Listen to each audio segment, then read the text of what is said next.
el síndrome cerebeloso con Gabriel Crespo y mi persona, Emily Rodríguez. Primero que nada, antes de comenzar con el síndrome cerebeloso, tenemos que entender qué es el cerebelo y dónde está posicionado.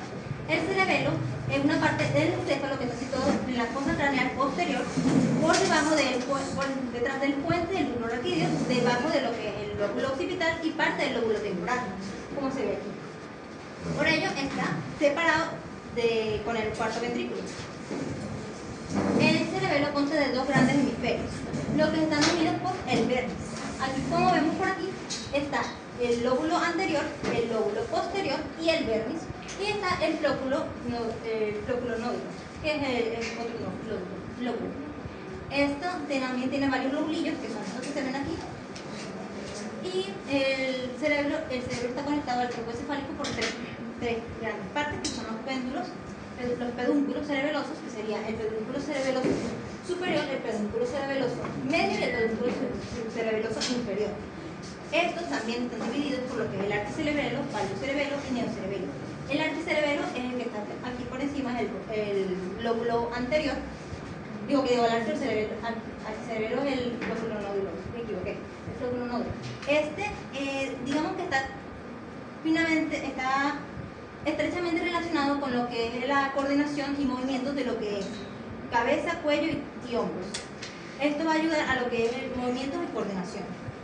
El valiocerebelo sigue del lóbulo anterior, que también tiene que ver con lo que es el movimiento y coordinación, pero más que todo es de troncos y extremidades superiores e inferiores. Y el neocerebelo tiene que ver con lo que es la coordinación y digamos que la precisión de lo que son brazos y manos. También tenemos que el cerebelo está irrigado por lo que son la arteria cerebelar anterior, arteria cerebelar posterior. Eso, arteria cerebelosa anterior, arteria cerebelosa posterior anterior y posterior inferior.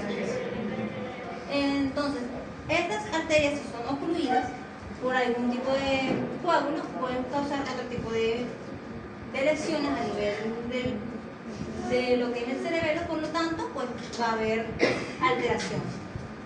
Entonces, echa un poquito para atrás para comentarles una cosita aquí. No, adelante. Aquí. Ahí, ajá. Bueno, muchachos, en efecto, tal cual como nos dijo Emily, todo esto es cierto. El cerebelo se divide principalmente en arquicerebelo, paliocerebelo y neocerebelo. Eso no está así por casualidad, eso no siempre ha sido así. De hecho, esto aquí nos habla gran parte de nuestra historia como seres humanos en toda nuestra estadía que tenemos por acá, de los tantos miles de años que tenemos por acá. Si se fijan bien, el paleocerebelo, lo llamamos paleo porque es lo más primitivo. El paleocerebelo se encarga principalmente, como tú nos dijiste, actúa principalmente en troncos y extremidades, y su principal función es darnos equilibrio, mantenernos de pie, que no nos vayamos de un lado, que no nos caigamos. El que nos mantiene de pie es paleocerebelo, es lo más primitivo, es lo que nos hace mantenernos erguidos. Ya si nos metemos al neocerebelo, es el nuevo cerebelo, descifrando esa palabra como tal, el nuevo cerebelo, él se va a encargar principalmente de la motricidad fina. Ya esto es lo que nos diferencia principalmente entre los monos y nosotros. Los monos no tienen neocerebelo, nosotros sí, porque nosotros tenemos la capacidad, primero, de hacer pinza y segundo, de agarrar este lápiz y escribir, que es motricidad fina. Eso nos lo da el neocerebelo. Fue una de las últimas habilidades que desarrollamos. Entonces, bueno, es bueno tener eso en cuenta.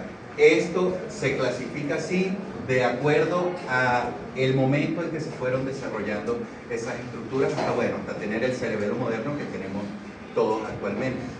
¿Qué más tienes por ahí? Tenemos el síndrome cerebeloso. Ajá. El síndrome cerebeloso es esencial en regulación motora y ya sea en extremidades o equilibrio y marcha. Este síndrome incluye los siguientes aspectos: hipotonía muscular, ataxia y trastorno oculomotor. En la hipotonía muscular tenemos que es la flacidez del músculo, es decir, el músculo no logra hacer su función, por ejemplo, de moverse, sino que está flácido, está en su estado de reposo. No, eso no es hipotonía.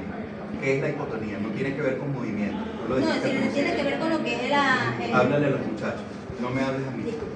Tiene que ver con lo que es el tono muscular, que es sí, está flácido. ¿Qué es el tono? ¿Qué es el tono, muchachos? ¿Qué es el tono muscular? Fuerza. No es fuerza. El tono no tiene que ver con movimiento. Es la tensión basal a la que está sometida ese músculo, sin moverse, así, tranquilito, en reposo. Ese músculo tiene una tensión basal. Eso es el tono muscular, no es fuerza. Fuerza es otra cosa. De hecho, el cerebelo no se mete con fuerza muscular. ¿Por qué? ¿Quién se encarga de la fuerza muscular, muchachos? ¿Quién? El cerebro. La corteza cerebral. Exactamente. Ajá, sigue la cosa. ¿Tenemos claro qué es el tono? Sí. Ok. Ok. Tenemos la ataxia, que está dividida en ataxia apendicular y ataxia de la marcha o del tronco.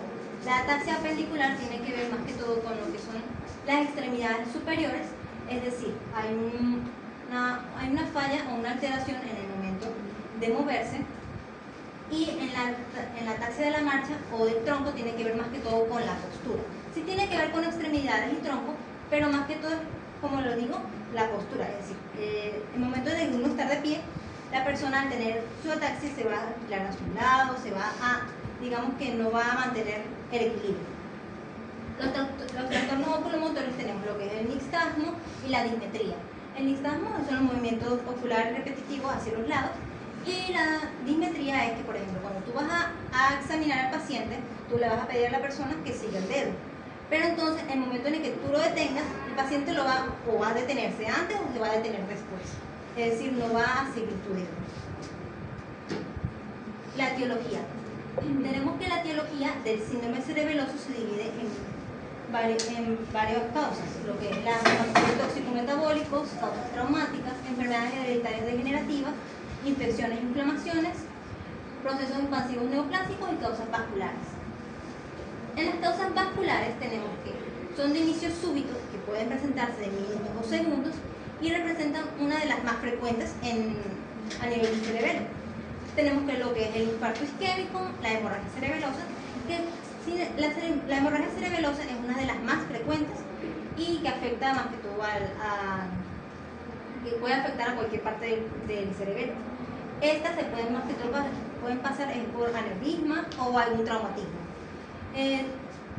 La hemorragia también puede ser primaria o secundaria. La primaria tenemos que puede ser por hipertensión arterial o la secundaria por una patología adyacente o remota como la descompresión intracraneal rápida. Aquí tenemos lo que es una tomografía computarizada, es un corte axial donde se ve lo que es una isquemia en esta parte que está aquí, que es el lóbulo del cerebelo, el lóbulo izquierdo. A ver. Cónchale, esa tomografía, esa imagen está un poco confusa.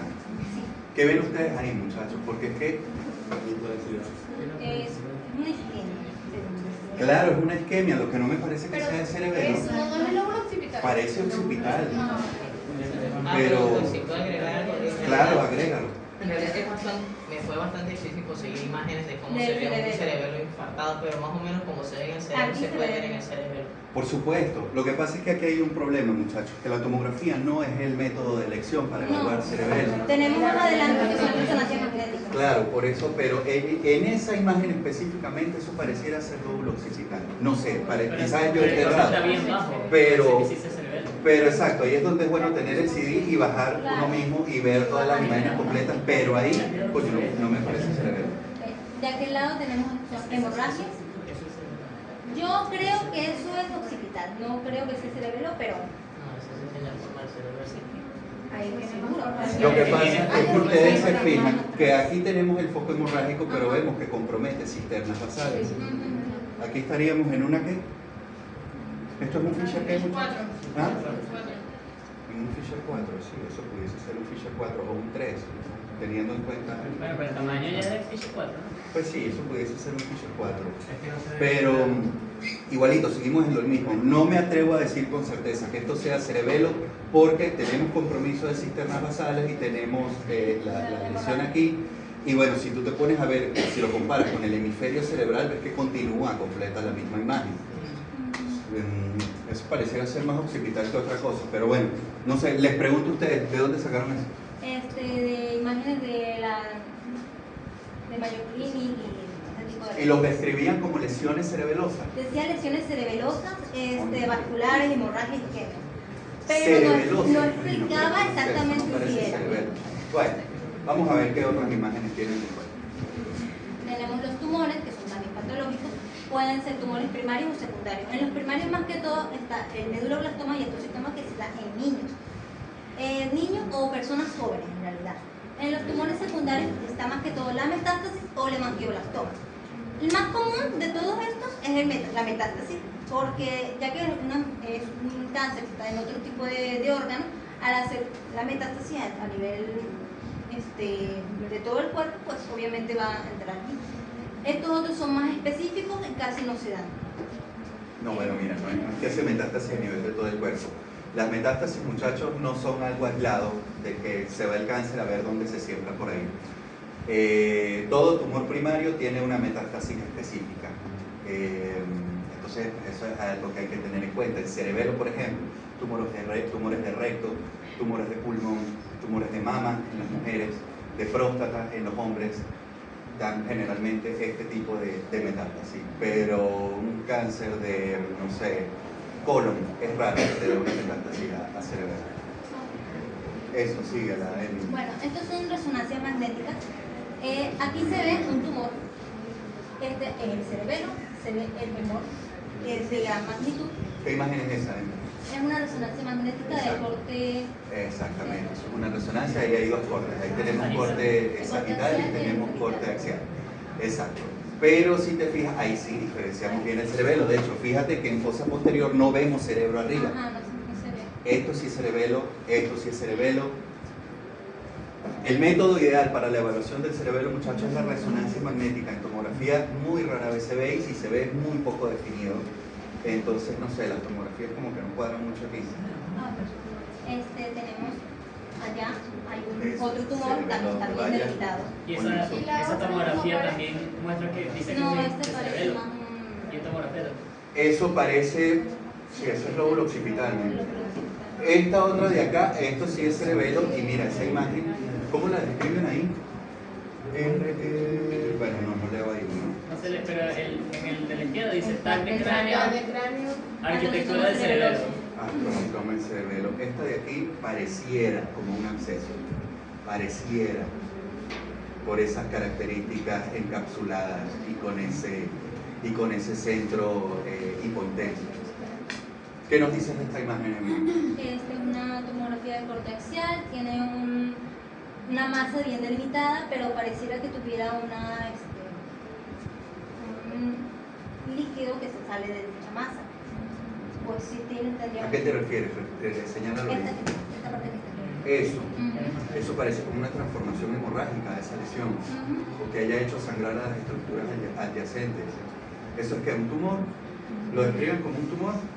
En la página decía que era un tumor. Ok, con manifestación hemorrágica. Está bien. Sí. En las infecciones o inflamación tenemos más que todo lo que es la cerebritis aguda y la cerebritis secundaria. En la infección podría ser una meningitis o otro tipo de infecciones a nivel craneal, como por ejemplo también la meningitis, esa es la sindritis. En la cerebritis aguda tenemos que es un proceso inflamatorio y a menudo por infección, que podría ser por varicela o Epstein-Barr. En varicela normalmente es por niños y los niños no presentan dicha cerebritis dentro de la varicela, sino después de la varicela. En la cerebritis secundaria es muy poco frecuente, la cual tiene consecuencias por otitis, mastitis y meningitis, que sería causa de infección. También, como esta cerebritis ya se dijo, no presentan en el momento, sino se presenta después. No se ve casi, pero se ve mucho mejor en el informe que creo que no se manda. Vale, son tomografías son resonancias magnéticas de cortes axiales de varias, de varias posiciones. Ahí se ve la inflamación de la cerebritis, se ve del lado izquierdo, el lado más lateral. Muchachos, bueno, esto como una acotación, cuando vayan a poner imágenes, no las pongan así.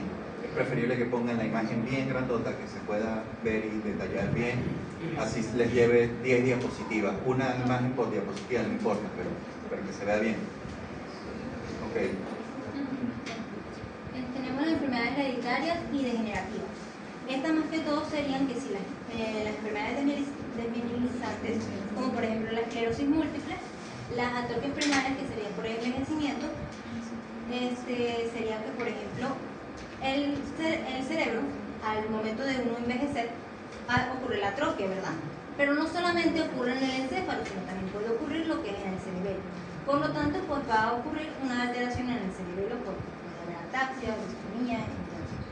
La ataxia Friedreich es una patología del sistema nervioso central, no solamente afecta al sistema cerebeloso, al cerebelo, sino que también afecta a la médula. Allá se ve un cuadro, una imagen donde se ve lo que son los síntomas de Friedreich, que sería temblor en las manos, escoliosis, nixtasmos, y puede ser también causado por lo que digamos que afectar a lo que es el sistema cardiovascular y diabetes. La imagen no se ve, pero aquí más o menos se ve esta manchita blanca, que es digamos que una desmineralización, pero no logramos conseguir una imagen del cerebelo, pero así como ocurre en el cerebro, ocurre también lo que es en el cerebelo. Otra causa, como por ejemplo el alcoholismo, intoxicación, déficit vitamínico y traumatismo. En el alcoholismo, después de varios años de que la persona está tomando alcohol, puede ocurrir, tampoco conseguimos del cerebelo, pero tenemos el encéfalo, y es más o menos parecido.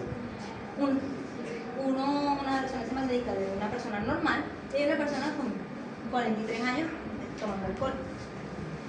¿Ven? Lo que hay es digamos que una degeneración de lo que es el encéfalo. ¿Qué ves, Andrés?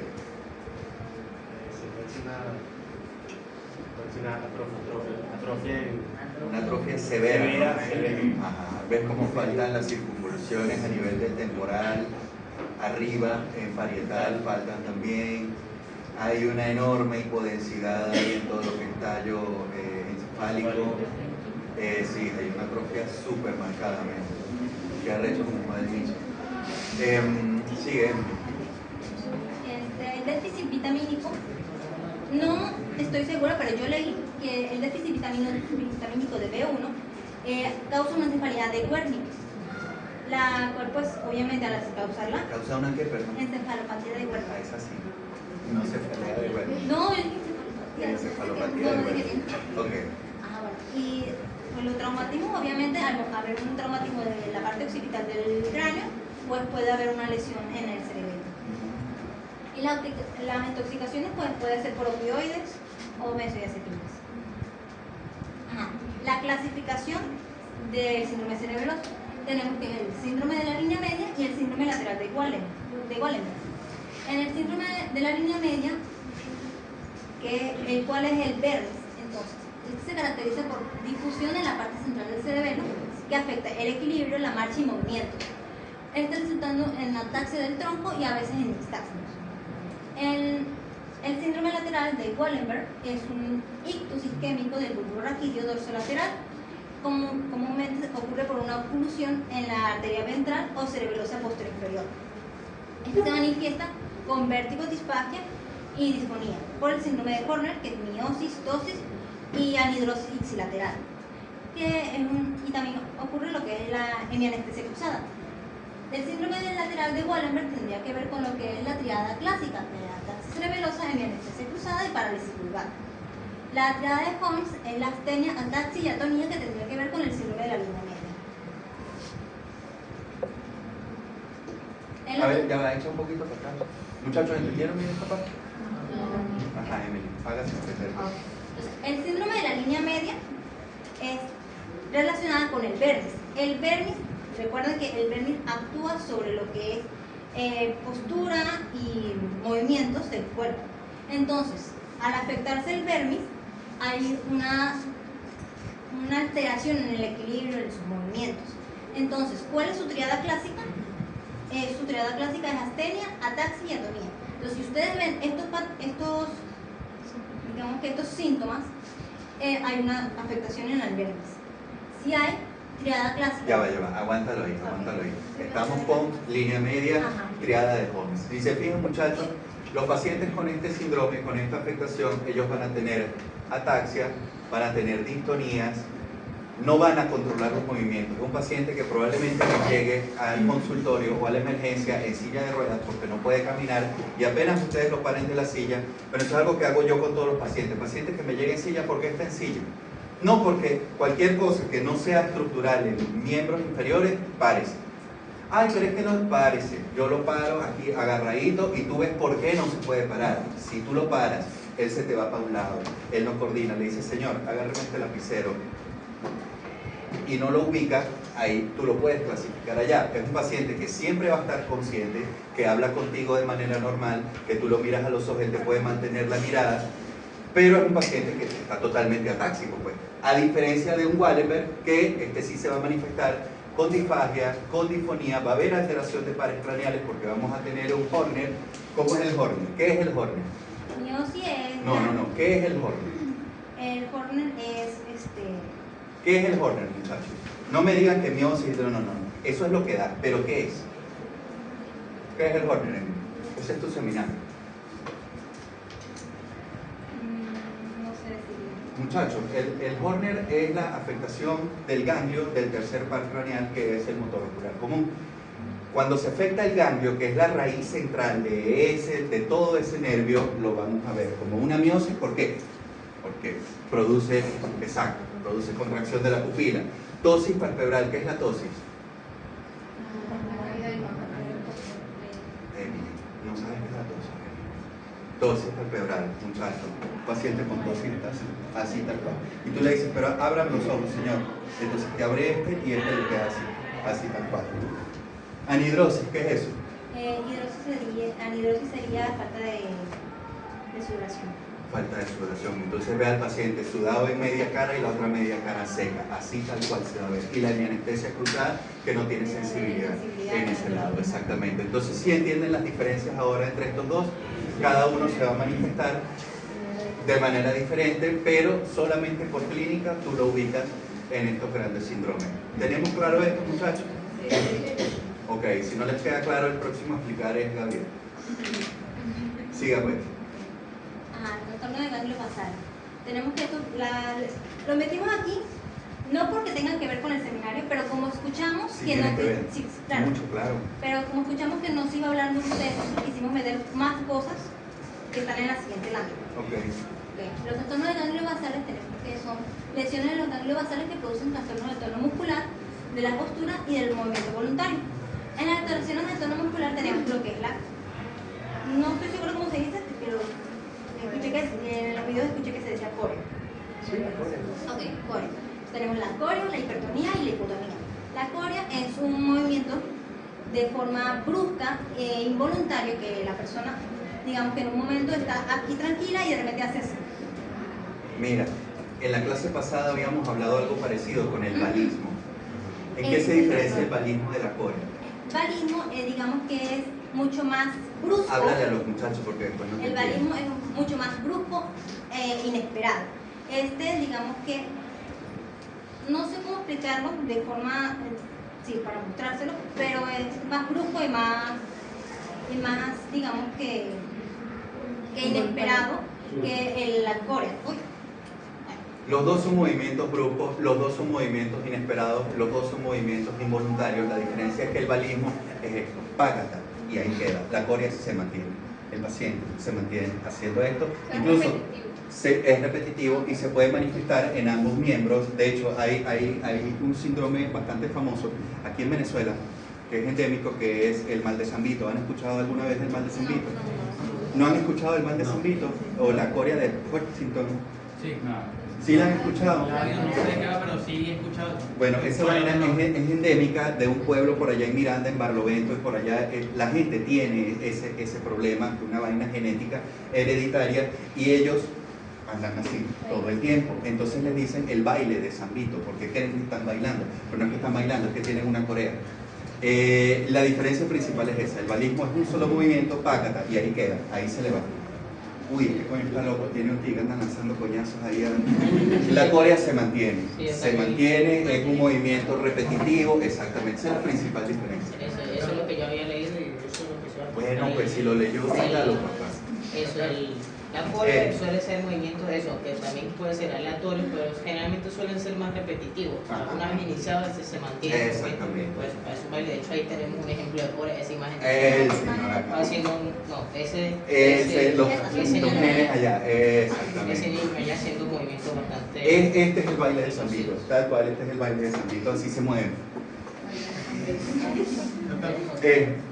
Podemos clasificar la corea como un síntoma o como un síndrome por el estilo, porque, bueno, no sé si es la misma, pero también he escuchado, leí en realidad sobre la corea de Sydenham. La corea de Sydenham es otra de las más comunes es otro tipo de también. corea, hay diferentes tipos de corea. Pero mira, eso más que un síntoma, coño, sería un signo, porque eso tú lo ves. Es un signo, perdón. Claro, eso es un signo. Es un signo neurológico. Sí, o no es una enfermedad como tal. No es una enfermedad. Es un signo. Es un signo. Ajá. ¿Qué es la corea de Sydenham? Igualito, la misma vaina, pero con otra fisiopatología. ¿Y el Tourette? No, el Tourette es otra cosa. El Tourette son tics. Una cosa, muchachos, buena pregunta.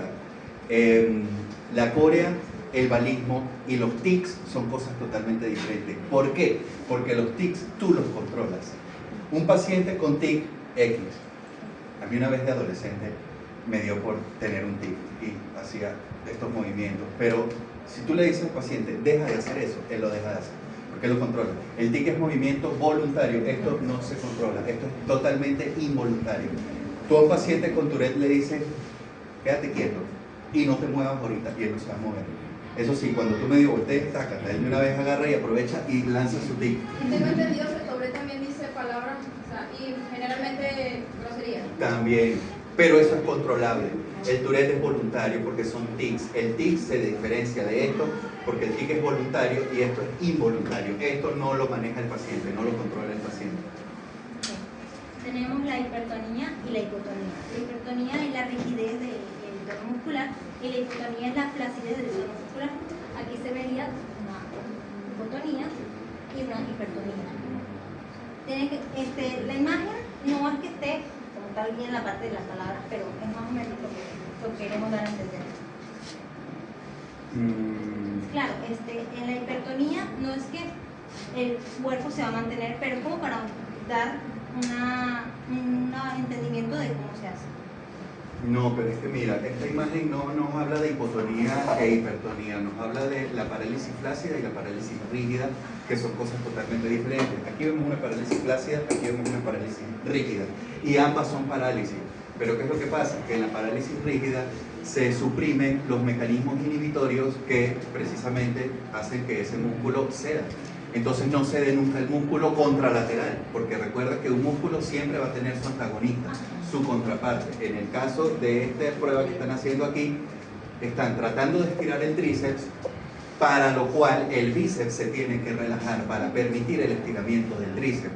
Acá no sucede eso, los mecanismos inhibitorios del bíceps no se anulan y se mantiene totalmente contraído. Entonces tú no le puedes bajar el brazo al paciente. Hablamos de una parálisis rígida, a diferencia de la parálisis flácida, que es esta otra que tienes al lado, pero no, aquí no hablan de tono. Repito, muchachos, el tono no tiene que ver con movimiento. El tono es tensión basal del músculo. Ajá, sigue, Emily. En las alteraciones de movimiento voluntario tenemos la cinesia, hipocinesia y bradicinesia. La cinesia es la falta de movimiento, la hipocinesia es la debilidad del movimiento y la bradicinesia es movimientos lentos. Es decir, en una alteración a nivel del paleocerebelo, este tipo de síntomas pueden aparecer. En las alteraciones de la postura, como se ve allá, hay una falta de equilibrio. En los trastornos de los ganglios basales tenemos, sí, aparte de lo que ya teníamos, tenemos lo que es los temblores, balismo, distonía, tics y mioclonías. En los temblores son movimientos involuntarios de forma repetitiva que se pueden ver más o menos así. Esto más que todo tiene que ver con lo que es el Parkinson o otro tipo de enfermedades, pero lo metimos aquí como para que ustedes más o menos sepan qué es. El balismo pues ya se habló de ello. El varismo es una enfermedad de forma repetitiva, involuntaria, y son movimientos que son inesperados, pero también tenemos lo que es el hemivarismo, que es nada más de un lado del cuerpo, es decir, del lado derecho, si la afectación es del lado derecho del cerebelo, y si la afección es del lado izquierdo, pues será los movimientos del lado izquierdo. En la distonía tenemos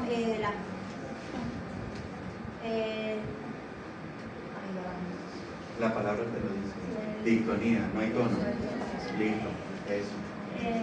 Bueno, no hay tono, son de forma primaria o secundaria. En la forma primaria por afecciones infecciosas y la secundaria no. En los tics tenemos que los tics, como les había hablado, los tics son movimientos voluntarios, pero voluntarios o involuntarios, porque en realidad la persona puede controlarlos, pero en el momento en el que ellos están estresados o con ansiedad, ellos van a empezar a hacer este tipo. En el momento que tú le digas no lo hagas, pues como dijo el doctor, no lo van a hacer. Sí, eso es cierto. El TIC por lo general también tiene un factor emocional importante, así como tú dices. Paciente ansioso, paciente bajo estrés, va a desarrollar este tipo de afecciones. Si la persona no tiene ansiedad, no tiene estrés, puede ser que no presente este tipo. En el momento en el que empieza a desarrollar estrés, por ejemplo, como nosotros que tenemos hoy un examen, pues entonces la persona va a tener este tip, que si por ejemplo golpear un lápiz o mover un ojo o hacer algo por el estilo. Las mioclonías son sacudidas repentinas del cuerpo, pero estas no solamente son del cerebelo, pueden ser también del sistema nervioso, como la corteza cerebral, tálamo, entre otros. Estos, digamos que son más que todo por lo que se había hablado en clases anteriores con lo que es la epilepsia. Para continuar con el seminario, ahora vamos a hablar sobre los trastornos del equilibrio y de la marcha. Ahora que nosotros vimos cómo funciona el cerebro y qué funciones tiene el cerebro en nuestra vida, puede ser la integración de los movimientos y las órdenes que son enviadas del cerebro y así coordinarlas con el cerebro, que es el cerebro que se encarga de eso, de integrar los movimientos, integrar las órdenes del cerebro para así generar movimientos más coordinados. Y como la capacidad de mantenerse erguido y en equilibrio y caminar sobre las piernas y más aún con o sea, todo eso es una interacción bastante compleja en todas las partes de nuestro sistema nervioso: cerebro, cerebelo, nervios, nuestros ojos, absolutamente todo. Mira a la gente, papá. O sea, absolutamente todo. Entonces, cualquier afectación en alguna de estas partes de nuestro sistema nervioso pues va a causar alguna alteración de nuestro equilibrio o la marcha o cualquier ejecución de movimientos finos en nuestro cuerpo. Pero principalmente tiene que ver con... Ya va, Ginger, que no sé qué pasó, Fran. ¿Vas a salir? Sí, ya va. Ginger. Gabriel, perdón.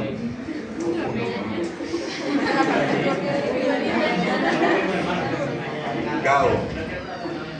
Padre, háblale al público. Mira al público. Dirígete al público, no a mí.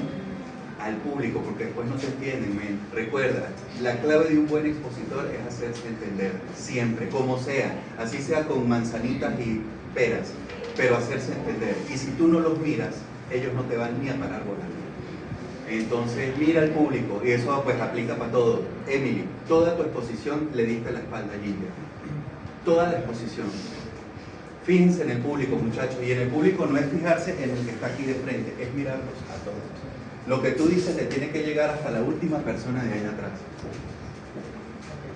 Y no leas.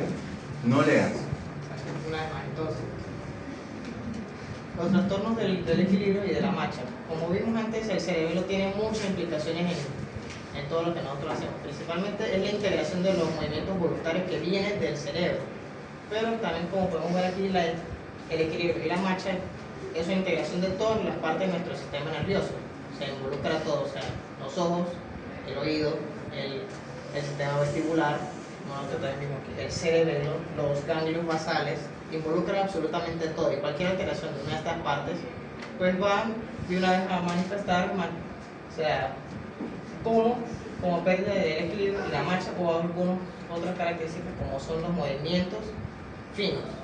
Entonces podemos ver aquí que es la pérdida del equilibrio y la abasia. Cualquier afectación de eso en el cerebelo, y eso va a manifestarse sobre todo en partes muy específicas, como son, si se afecta el área del vermis, bueno, el área del vermis se carga de lo que es el tronco y miembros inferiores, se va a manifestar como pérdida del equilibrio. El paciente no va a tener conciencia de su propio equilibrio, entonces el paciente puede inclinarse hacia los lados, no puede controlar bien las piernas, de hecho eso se puede ver aquí, y eso se llama abasia.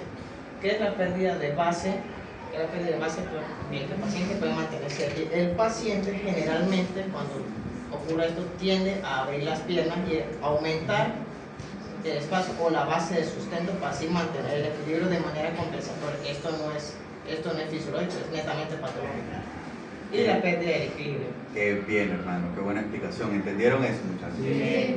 Exactamente. Y la pérdida del equilibrio. El paciente, al ya no ser consciente o ya pierde la capacidad de encontrar su propio equilibrio, pues el paciente va a empezar a tender a moverse hacia un lado, o al estar de pie, pues no puede, o al caminar, no puede mantener su tronco erguido y empezar a ladearse hacia cualquiera de las direcciones. Puede ser adelante, atrás, derecha, izquierda o combinado. Aquí es bueno saber que una no depende de la otra. Tú puedes ver a un paciente con equilibrio pero con abasia, y eso tú lo miras simplemente en ver cómo se para el paciente. Un aumento de polígono de sustentación, un paciente que se pare con las piernas abiertas, ya tú sabes que no se puede mantener así, que el paciente está tratando de abrirse para tratar de mantenerse, así se mantenga el equilibrio. Y esto, bueno, creo que ya lo habías dicho, esto no solamente se limita a síndrome cerebeloso, lo podemos ver también en lesiones de ganglios basales o en lesiones de tronco. Y eso debido a que los ganglios basales y el cerebro, todo eso se encarga de integrar los movimientos voluntarios generados por el cerebro. O sea, no tienen funciones aisladas, todo está conectado y todo tiene sus funciones ahí. Gabo, ¿y cómo evaluamos? ¿Qué prueba hacemos para evaluar eso? De hecho, eso se va a ver más adelante. Bueno, entonces dale, pero sigue. suele usarse la prueba de Romper, o sea, que el paciente cierre sus ojos y camine en línea recta.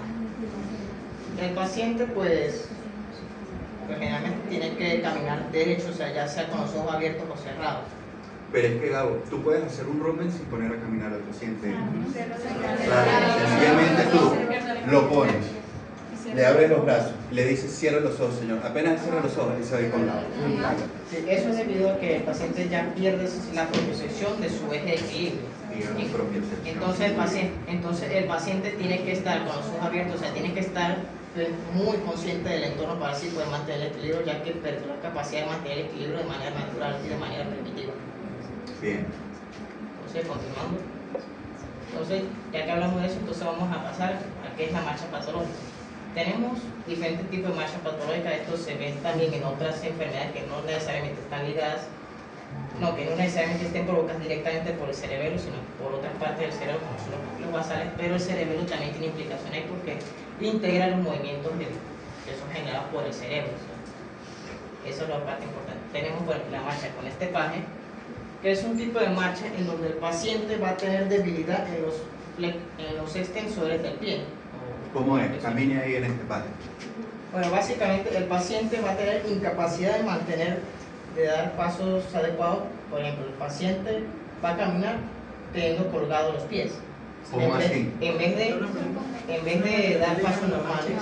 ¿Cómo? ¿No es esta la que se llama marcha? Esa es la misma marcha equina. ¿Cómo es esa marcha? ¿Cómo es esa marcha? Esa Gabo. tipo de marcha del paciente, en vez de dar con cada paso sustentarse con los talones, el paciente no va a tener fuerza en los músculos anteriores de la pierna, entonces básicamente va a caminar con los pies colgando. ¿Cómo es eso? Y va a apoyar su pie principalmente con las puntas y no con el talón.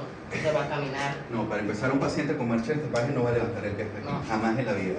Él Pero se arrastra arrastra. el pie, él camina así. Por eso te decía, camine para que lo vean y para que aprendan cómo es una marcha en estepaje. El paciente camina arrastrando el piecito porque no puede levantar, no puede hacer dorsiflexión, él no hace esto, él no pisa con el talón, él no lo levanta, él arrastra el pie. Y esa es una marcha en estepaje, por eso se llama marcha equina, porque los caballos tienen la pata así, tal Sí, cual. caminan con la punta. Bueno, eso se llama así también, Exacto, caminan porque con la punta de los Luis, dedos. porque los caballos tienen la pata así, es como ver caminar a un caballo, tal cual. Ajá, ¿qué más? Entonces, esto se suele ver, tiene que ver con la pérdida de equilibrio, principalmente porque el paciente se puede tropezar muy fácilmente con objetos como son alfombras o escalones de Claro, ¿y por qué se tropieza, Lau? debido a que no puede levantar el pie. A que no entonces, levanta el pie, no levanta. exactamente, no Entonces, levanta el pie. Entonces, al no levantar el pie, entonces no puede, por ejemplo, evitar o rodear objetos que, bueno, estén en su camino, entonces puede simplemente tropezarse con cualquier cosa que encuentre. Hace entonces rato, puede hacerle perder el equilibrio y pues caerse, o sea, lo que vimos anteriormente. hace rato Gabo nos comentaba que estas marchas no son exclusivas de síndrome cerebeloso. Esta marcha en este paje la vemos mucho en lesión de motoneurona inferior. Eso cuando veamos Guillain-Barré, eso se va a ver ahí. Es una marcha muy típica de la motoneurona inferior que no tiene nada que ver con cerebelo. Pero es bueno que lo tengan en cuenta. ¿Qué más, Gabo? Continuando, tenemos la marcha de pato homeopática, que este tipo de marcha es un tipo de marcha bastante extraña, y esto generalmente se debe por debilidad muscular de los músculos, por ejemplo, de la cadera, principalmente glúteos. Entonces el paciente va a caminar, tiene una marcha bastante parecida a la marcha equina, va a caminar con la punta de los pies, y generalmente, y este es el signo que le da el nombre, y es que el paciente va a mover, o sea, va a balancear su cadera de manera muy exagerada, por precisamente debilidad de los músculos glúteos, o sea, los músculos que están en la cadera. Siguiente tenemos la marcha atavética, que es un tipo de marcha donde el paciente generalmente no puede caminar así de manera muy consciente, o sea, no puede ejecutar sus movimientos de la marcha de manera natural. Eso no es una marcha tabética. No, ¿Cuál es la esa marcha es la atavética? marcha normal. El paciente, aquí se puede ver la parte de la prueba del romper. El paciente necesita caminar, a juro, con los ojos abiertos, porque no puede dar los pasos de manera inconsciente, no puede dar los pasos de manera natural. Tiene que estar con los ojos abiertos y sobre todo mirando el suelo, y los movimientos de sus pasos suelen ser bruscos y demasiado fuertes, como se puede ver aquí en esta imagen. Esta es la marcha del el paciente, pues tiene que estar mirando el suelo, tiene que estar, a juro, muy consciente de sus movimientos, y generalmente sus movimientos son bruscos y demasiado fuertes. Sí, pero ellos se van así como ellos se van para los lados, ellos caminan como así. Ellos caminan como así. Y en el caso de que se vaya la luz, se cae. ¿Cómo? Sí, por supuesto. Estos pacientes tienen que caminar asistidos siempre, ya bien sea con bastón, con andadera, con muletas o con otra persona que los lleve aquí en un lado. O sea que si él está solo y se va la luz, se cae. Si no, es que el paciente sí no debería estar solo, pero la marcha tavética, muchachos, es así como la ven ahí, abren los pies porque se van hacia los lados, lateralizan el paso, lateralizan la marcha. Por cierto, en estos días estaba ahí en el semáforo de Farmatodo, y uno de los señores que andaba por ahí pidiendo tenía una marcha tavética, huevón. ¿Dónde vemos esta marcha? De hecho, si pasan por el semáforo, pillen quiénes son los que están por ahí pidiendo, y si ven a alguien caminando raro, esa es una marcha tavética. ¿Por qué se da eso? ¿Dónde vemos eso? Gabo. O sea, ¿en qué parte afectada dice? ¿En qué enfermedad pudiésemos verla? Que es bastante común, sobre todo en pacientes mayores. Marcha. Pacientes mayores que quizás fueron muy mala conducta en su juventud. En la sífilis, muchachos.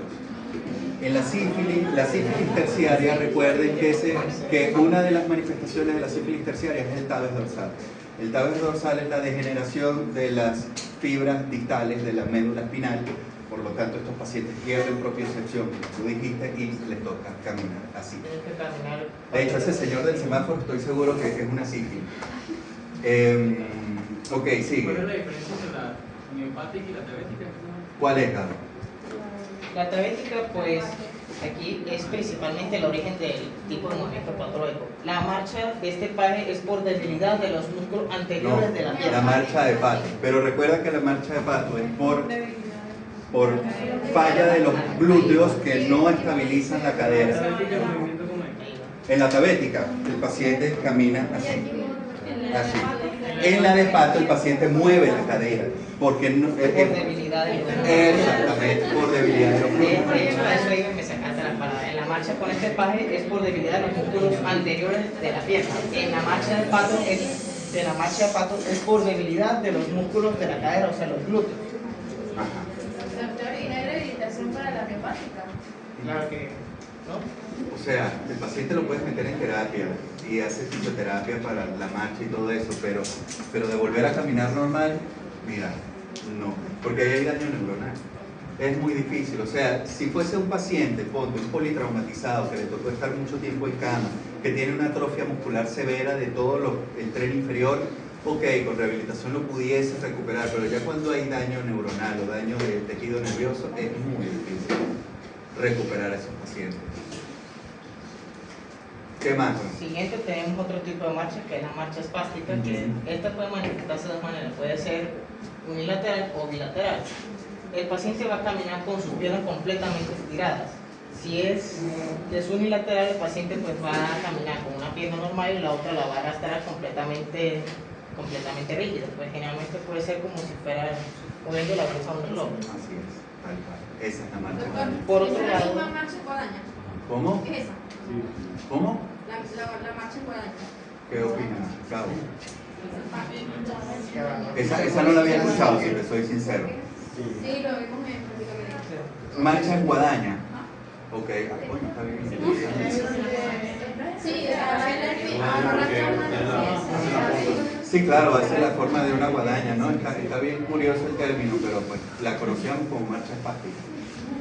Por otro lado, si la marcha espástica, o sea, si la espasticidad es bilateral, es decir, en ambas piernas van a estar rígidas y va a caminar básicamente cruzando las piernas. Más o menos así. No estoy seguro si es completamente Sí, así, es pero así camina. de hecho, este tipo de marcha tiene un nombre parecido con las tijeras, o sea, marcha en tijera, algo así. Bien. El paciente cruza las piernas igual con una tijera. Continuando tenemos otro tipo de marcha que es la marcha cerebelosa, propiamente dicha. Esta sí tiene que ver estrictamente con el cerebelo. Como ya se había mencionado antes, el cerebelo se encarga de integrar los movimientos para generar movimientos finos y mantener el equilibrio y eso, mantener una marcha más estable. Cuando hay lesión del cerebelo, lo primero que vamos a notar es que todos los movimientos en las piernas y brazos, todo va a ser atáxico, es decir, va a ser completamente descoordinado. Y lo más fácil para comparar es la marcha de una persona con intoxicación con alcohol. Así será una persona con marcha cerebrosa. Todos sus movimientos de la marcha van a ser completamente táxicos y mientras más grave sea el paciente, pues no va a mantener el equilibrio y es fácil que se caiga o tropiece con cualquier cosa que encuentre. Por otro lado tenemos la marcha parkinsoniana, que eso es propio de la enfermedad de Parkinson o lesiones de los ganglios basales, que eso... Aunque la marcha parkinsoniana se asemeja mucho a la marcha en este página. Es muy parecida. Pero la principal diferencia es que todos los músculos del cuerpo van a estar bastante rígidos, los pasos van a ser bastante lentos, va a haber muy poco braceo, aunque eso es bastante, puede decirse, temprano del Parkinson. Cuando tiene que ver ya con el cerebelo es cuando ya ha pasado muchos años, la enfermedad se ha cronificado tanto que el paciente ni siquiera puede mantener el equilibrio. Ahí es cuando ya hay afectación cerebelosa. Siguiente tenemos la apraxia de la marcha, que es cuando el paciente es capaz de generar movimientos porque es consciente de eso, puede pensar en generar un movimiento, pero generalmente le va a ser muy difícil o directamente imposible llevar esos movimientos a cabo debido a las lesiones de los ganglios basales y el cerebro que se encarga de hacer esto. Y si puede hacer los movimientos, generalmente van a ser bastante descoordinados, o sea, hay ataxia. Por otro lado tenemos otro tipo de marcha que es la marcha senil, que es un tipo de marcha que generalmente se suele ver en pacientes mayores y eso se ve más que todo por atrofia del cerebro y el cerebelo en sí, pero también puede verse de la siguiente forma: el paciente va a dar pasos muy inseguros, va a hacer pasos lentos y con mucho cuidado cortos, entonces el paciente pues básicamente va a caminar arrastrando los pies pero de manera plana, o sea, con todo el bien, a diferencia de la marcha con este par que camina arrastrando la punta de los pies. Esto generalmente se da en eso, en pacientes ancianos o con degeneración del sistema nervioso central. Genial, Gabo. En la marcha senil el paciente arrastra los dos pies plana, de manera plana. En la NTPAGE arrastra solamente uno y por la punta. Bien. Siguiente tenemos el diagnóstico, pues el mejor de todos, y como vimos el cerebelo se estudia mejor es con resonancia magnética. Así es. El siguiente tenemos la escala, el scale of ascendment and rating o ataxia, es decir, Es decir, esta escala ayuda a medir el grado de ataxia que tiene el paciente. Entonces suele medir en qué tan descoordinados son sus movimientos, que puede ser leve, moderado o muy severo, tanto que el paciente ni siquiera puede mantenerse de pie. Y así se mide el grado de ataxia que puede tener el paciente. Punción lumbar. Esto hay que tener especialmente cuidado porque hay que tener en cuenta que si el paciente sufre un proceso como por ejemplo una meningitis o un tumor, pues hacer una punción lumbar pues va a generar una rápida descompresión del encéfalo, entonces eso puede provocar una herniación cerebral y bueno, eso va a empeorar mucho esto y de hecho puede matar a la persona. Así es, sobre todo por donde estamos, que es el cerebelo. Recuerden que el cerebelo al estar en fosa posterior es mucho más fácil que se enclave y que haga herniación que si la lesión estuviera en el lóbulo frontal, por ejemplo. Entonces, más que todo por eso, por la ubicación. Y de hecho el tumor como está, si nos ubicamos directamente a la parte del cerebelo, o sea, si hay un tumor ahí pues va a desplazar otras estructuras al hacer la punción lumbar por la rápida descompresión, entonces por eso está contraindicado en estos casos. O sea, hay que hacerlo con mucho cuidado y por eso hay que tener siempre en la mano algo de sustento como puede ser imagenología, o sea, resonancia magnética. Aunque tú sabes, Juan, que para hacer este tipo de funciones de tanto riesgo, porque es verdad, hay que tener muchísimo cuidado con este tipo de procedimientos, se usa una regla de presión, que tú metes la aguja, la conectas a la regla, te da la presión que hay a ese nivel del líquido cefalorraquídeo y dependiendo de esos valores tú decides si la haces o no. Si ves que eso está muy alto, tú sencillamente te sales y ahí no se toca. Pero ahí no te metes a ciegas, es lo que quiero decir. O sea, no hacen una función de este tipo a ciegas, muchachos. Siempre miden presión intracraneal antes y luego se aborda. ¿Qué más tienes por ahí, Iván? Lo siguiente es la tomografía axial, que como se mencionó antes, no es muy efectivo debido a que la calidad de la imagen no es lo suficientemente alta para discriminar detalles muy importantes, cosa que sí ocurre en la resonancia magnética, pero suele ser, podríamos decir, relativamente útil en caso de que haya una hemorragia en el cerebelo, cosa que las hemorragias se pueden ver con relativa claridad en una tomografía axial. Sí se ven, ¿no? Pero al final es un paciente de que, tú le pides la tomografía, le ves una manchita sospechosa por ahí en fosa posterior, que no está seguro si es cerebelo o si qué vaina es. Igualito, ese paciente va a ir para resonancia. O sea, va a ser doble gasto. Entonces, yo les sugiero, muchachos, que a los pacientes con clínica cerebelosa váyanse directo a la resonancia. No pierdan tiempo en tomografía, eso es plata para el paciente, ¿no? Y por último tenemos pruebas de laboratorio, que eso sería realizar examen de sangre o examen de líquido cefalorraquídeo. De hecho, una cosa bastante interesante y pues descartar básicamente todo lo que vimos que son patologías directas del cerebelo sería encontrar si el paciente está intoxicado con alcohol o con alguna otra sustancia que podría decirse interfiere con la función del sistema nervioso central y en eso pues, involucra el cerebelo. Esa es la parte 1. El tratamiento pues es multidisciplinario, ya que la afectación del cerebelo pues es bastante importante y eso no se suele recuperar así rápido. Principalmente el tratamiento es tratar la causa subyacente, o sea, si hay una infección, pues, como se mencionó antes, hay meningitis o hay cerebritis por varicela o Epstein-Barr, o sea, lo que hay que hacer es tratar la causa subyacente y así por ende vas a resolver todo el problema que tiene que ver con el cerebelo. Ahora, si ya hay afectación, o sea, hay secuelas, pues generalmente se tiene que recurrir a la rehabilitación funcional, ya que no hay una cura específica para las lesiones del cerebelo. Entonces aquí primero tenemos que hacer el pronóstico, saber cómo va a evolucionar la enfermedad en el tiempo y si el paciente puede recuperarse rápido o directamente puede que no tenga ninguna secuela, el tratamiento. Y por último, si el paciente ya cursó con secuela, pues simplemente tenemos que ver cómo se reflejen esas secuelas por medio de la rehabilitación. Por ejemplo, aquí tenemos el fármacos, cirugía, la cirugía, como se dijo, para los tumores, infecciones y rehabilitación. Y esa es la fisioterapia. Ajá, Pues sí, al final estos pacientes terminan todos en fisioterapia. El pronóstico con estos pacientes no es muy bueno, porque muchos no, siempre, por lo general, quedan con algún tipo de secuelas. La secuela más común en estos casos es la dismetría. Esos pacientes quedan muy tataretos, para todo.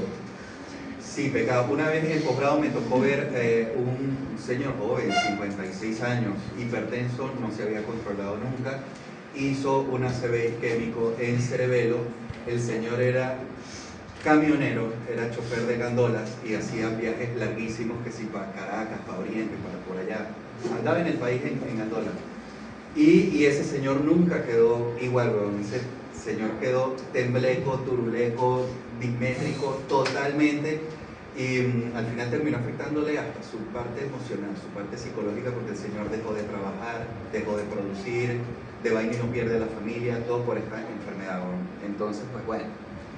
El pronóstico con estas patologías es bastante reservado. No se va a morir por esto, pero sí va a quedar con secuelas. Sí, esto condiciona de manera muy importante la vida del paciente. De hecho, ya que el doctor mencionó la parte de la depresión y eso, hay una parte bastante interesante de este seminario que se va a hablar más adelante que tiene que ver con eso. Aunque lo que acaba de decir el doctor es bastante más psicológico que por la afección del cerebro. Eso lo voy a explicar más adelante. Claro, porque es que al final, ok, como te digo, no se va a morir por esto no va a matar a nadie.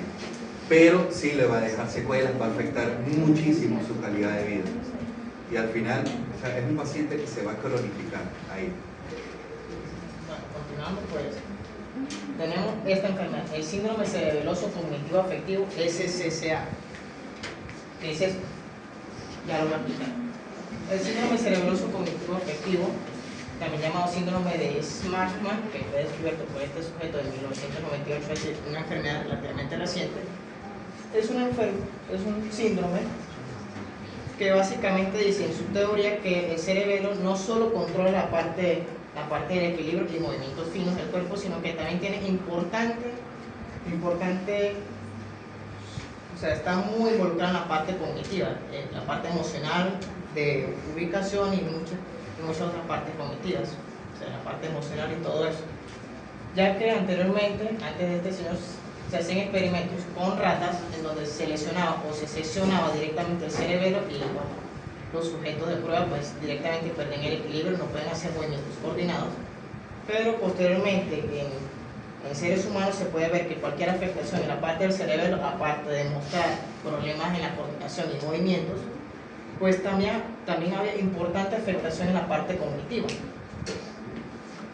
O sea, es una postergación de déficits en todos los dominios cognitivos, que de hecho esto suele ser bastante confuso, pues se puede confundir con otros trastornos que pueden ser netamente psicológicos y no tienen nada que ver con el cerebro. Eso se va a explicar en un momentito.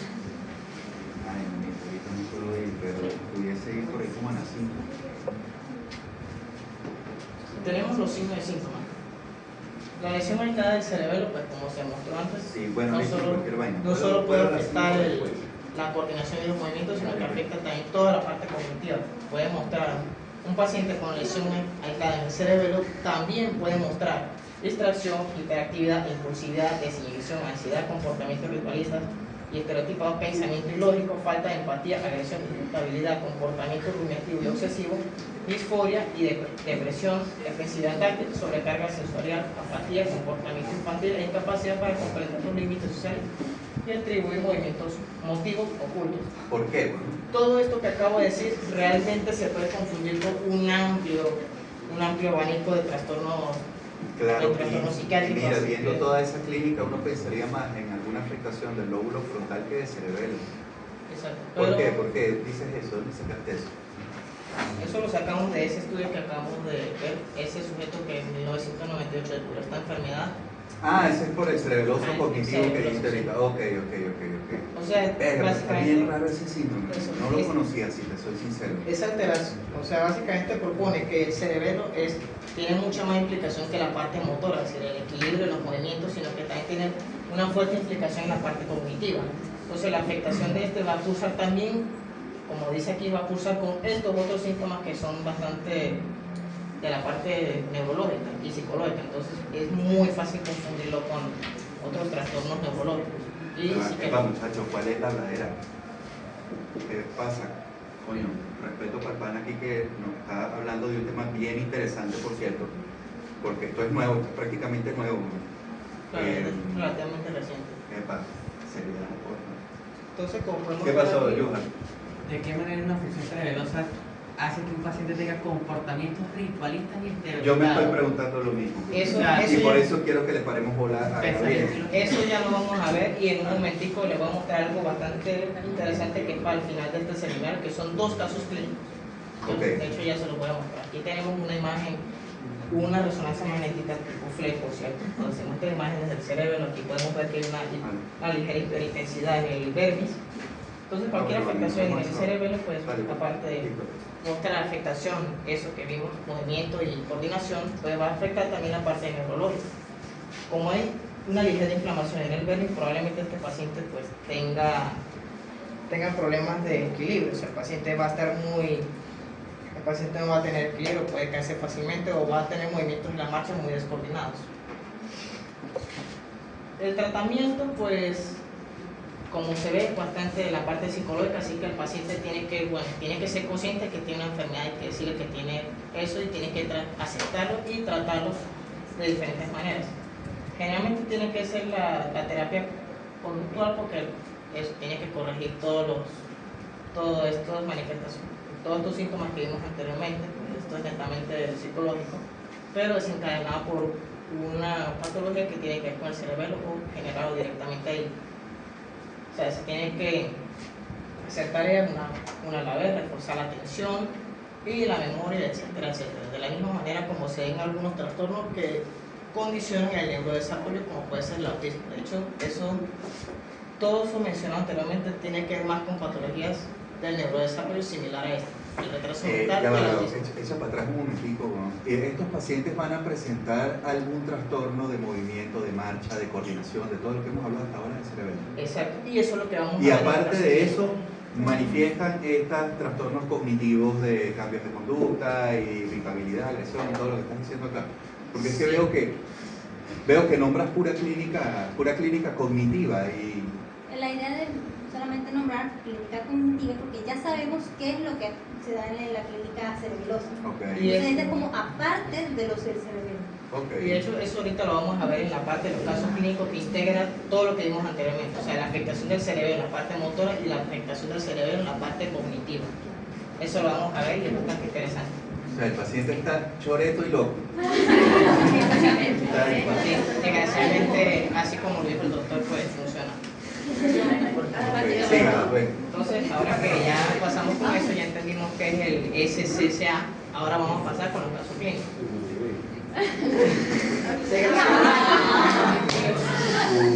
Desgraciadamente me veo en la obligación de leer esto, pues es bastante extenso, pero después de leer esto es que voy a dar un resumen de lo que... Ya va. Porque si te pones a leer eso palabra por palabra, mira, cuando vayas en la tercera línea, ya la gente va a estar en otro lado. No sé si son capaces de leer, de hecho yo tengo bastante... No, aquí lo ideal sería presentar el caso, pero no, ustedes no han llegado para el hospital. Bueno, vamos a... Primero vamos a decir lo básico y resaltar lo obvio en esta imagen que no sé por qué... Bueno, diga, pues, el cuento que le pasó al señor.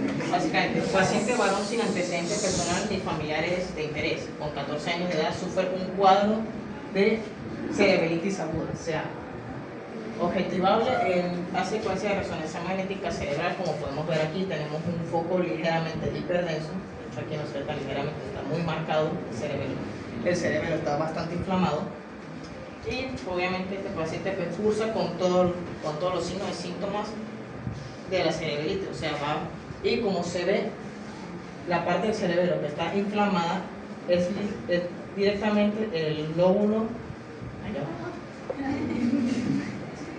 izquierdo, el cerebelo. Entonces va a tener importantes implicaciones. Este paciente pues va primero a mostrar todas las sintomatologías en el lado ipsilateral del cerebelo inflamado, como son los movimientos involuntarios, va a haber descoordinación de su brazo izquierdo, o sea, el paciente no va a ejecutar movimientos potentes ahí, o sea, el paciente probablemente va a tener hemivalismo de ese lado. Pero mira todo lo que presentaba el paciente. Y lo interesante es que ya este paciente, luego de recuperarse de la cerebritis, es decir, ya el paciente pasó toda la parte infecciosa, de hecho el paciente se infectó con varicela, ya se recuperó la varicela, ya se recuperó de la cerebritis, pero ahora cursa con algo interesante. tiene afectación neurológica y psicológica. Eso es lo que estoy viendo.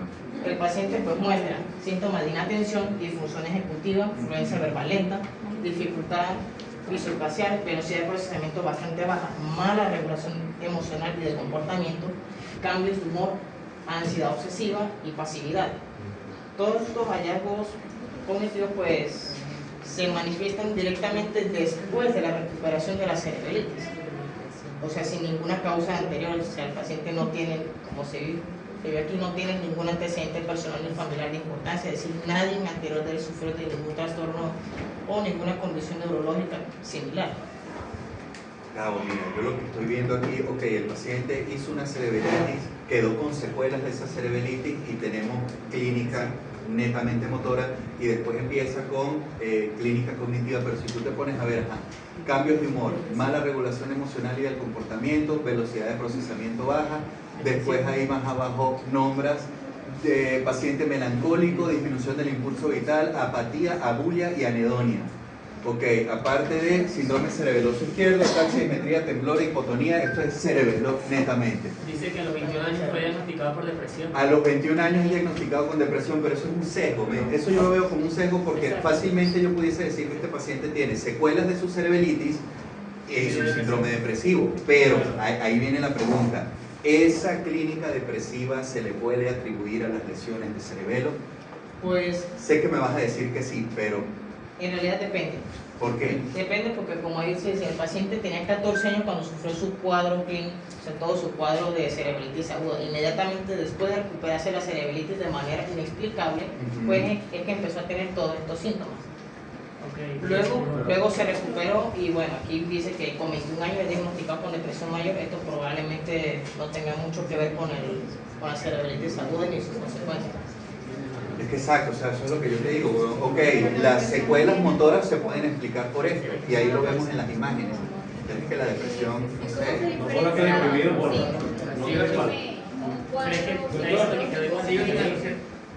Atención, muchachos que están haciendo preguntas por aquí. Una más. Ajá, ya va. Tiene- ¿Qué le ibas a preguntar a Gabo? Por ejemplo, ¿cómo puedo diferenciar este síndrome con un cuadro psicológico, social? Es que esa es la duda de todos. O sea, ¿por qué tú le vas a achacar estos síntomas psicológicos a la lesión del cerebelo? De por sí que, mira, Gabo, yo te digo una vaina. Todo paciente enfermo es un paciente susceptible a depresión. Eso es cierto. Entonces, coño, imagínate un chamo de 21 años, todo atáxico, todo tembloroso, todo que no se puede mover, pues no te va a caer en depresión. O sea, cualquiera, no solo él. Pero, no sé. No sé.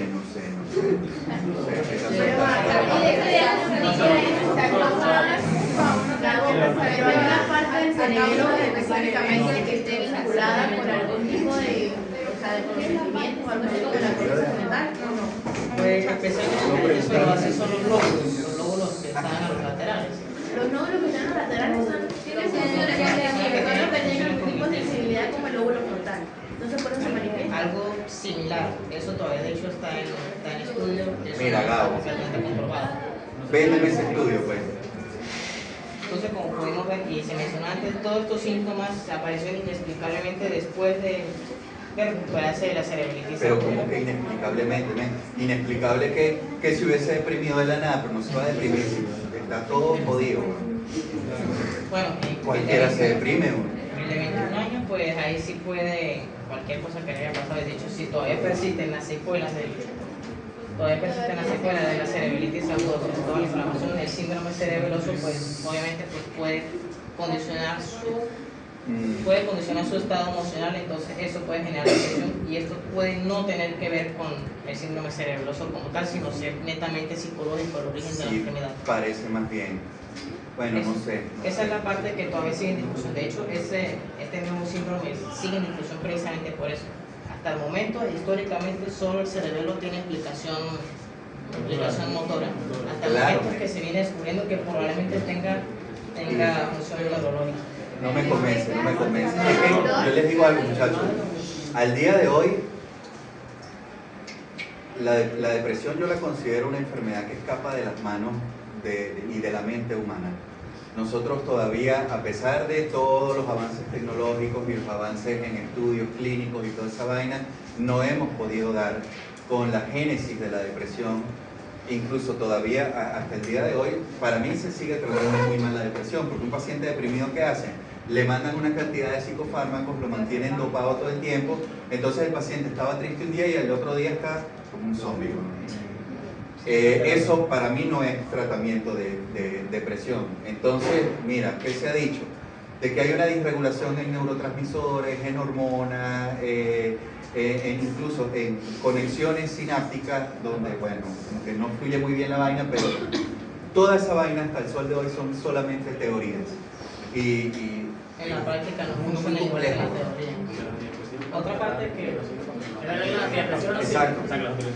Y el día que lo dejes, vuelves otra vez y caes otra vez en ese pedo. Doctor, pero, ok, yo tengo una pregunta.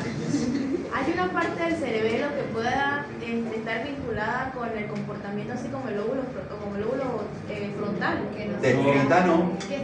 Entonces, eso es lo que yo pregunto, porque si hubiera una parte del cerebelo que tuviera algún tipo de función como esa, te digo, ok, sí puede haber algún tipo de... Pero es que ahí está el punto, que ahora esta gente cree que sí hay y está estudiando a ver si es verdad que hay.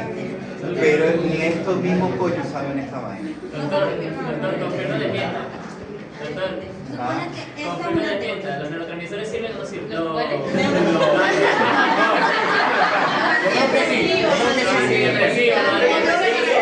Sí sirven, claro que sirven, pero a mi parecer sirven demasiado, entonces hacemos un efecto totalmente contrario. Es un paciente que mantienes o en hiperexcitación todo el tiempo o extremadamente inhibido. Bueno, ustedes han visto, ¿ustedes saben quién es Chino Nacho? Sí. ¿Ustedes han visto cómo está Chino? Sí. Bueno, Chino es el típico ejemplo de un paciente deprimido bajo antidepresivos, así tal cual.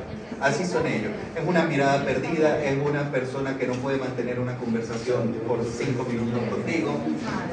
Así tal cual lo da el antidepresivo. Eso no es cura, eso no es tratamiento. Están tratando el síntoma, no la enfermedad. Entonces, bueno, muchachos, no sé, con este caso está bien interesante, Gabo, pero... No, por supuesto que no, porque es que mira, está interesante para discutirlo, para plantear teorías cada quien, pero no es concluyente. No es concluyente porque al final no podemos decir a ciencia cierta si estos síntomas cognitivos son producto de la lesión cerebelosa. Díganme. Creo que Gabriel se confundió. Este caso clínico ¿Cómo así? es nada más de cerebelitis. Después lo demás es como para dar digamos que una historia de por qué mandan ciertos tratamientos en realidad. Es que mira, o sea, volvemos al mismo punto, sea cerebelitis, sea tumor, sea absceso. Lo que yo quiero decir es que el síndrome cerebeloso cognitivo afectivo terminaba hasta la laminar anterior. El síndrome cerebeloso cognitivo afectivo se metió fue porque es algo nuevo, es una teoría nueva.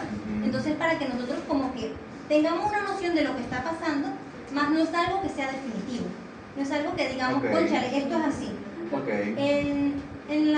Digamos que en la página porque esto lo saqué de una página de Europa y ¿cómo se llama? Pero ya va. De Inglaterra. Pero ¿cómo así? Sí, En Europa hay muchas páginas. son páginas de medicina de esos lugares, pues.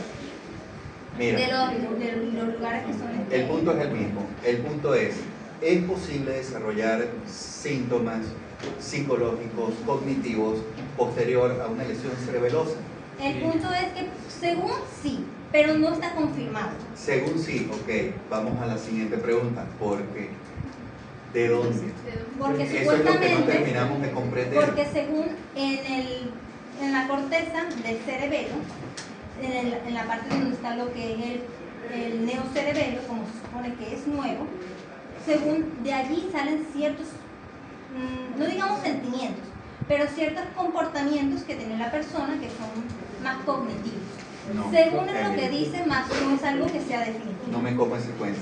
No, o sea, ¿cómo así? Eso parece de pana un cuento de, no sé, no parece un cuento médico. Pero bueno, me imagino que esto está en estudio, ya después nos enteraremos qué es lo que termina de pasar acá. Lo importante aquí, ya metiéndonos con la parte de síndrome cerebroso propiamente dicho, que este paciente mientras cursó con su cerebritis aguda viral, entonces el paciente pues reflejó toda su sintomatología de la propia enfermedad, que es la ataxia, dismetría, temblor postural, hipotonía y lideadococinesia, que eso todo esto lo cursó. Esto obviamente le dejó secuelas, tuvo que hacer terapias y así puede recuperarse de esto. La parte cognitiva probablemente esté relacionada o quizás simplemente sea aislado y solo tenga que ver implicación psicológica. Gabo, ¿qué es la lideadococinesia? Esto se mencionó en otros seminarios anteriores. Con más razón, tienes que saberlo.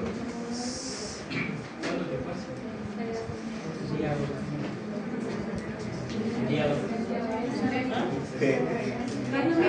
¿Qué dice Gisela? Yo sí sé que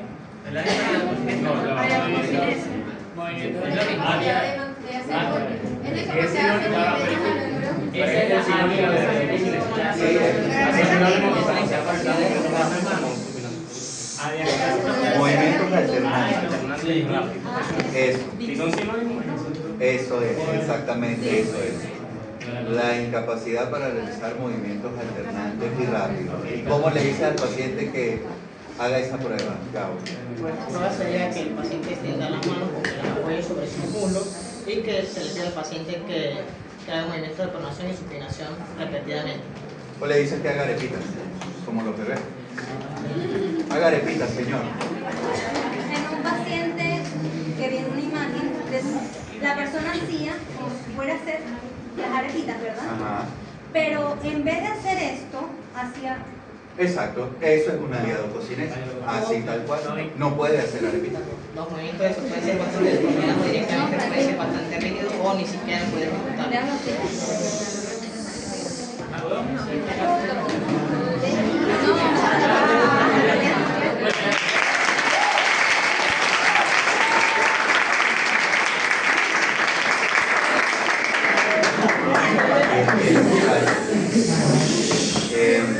Bueno, muchachos, los felicito. Excelente seminario, Gabo. Qué crack, ¿eh?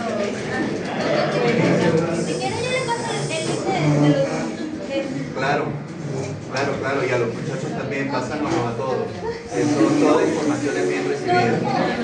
Yo lo que voy a ir, bueno, voy a vender, Excelente. pero no pasa a ver.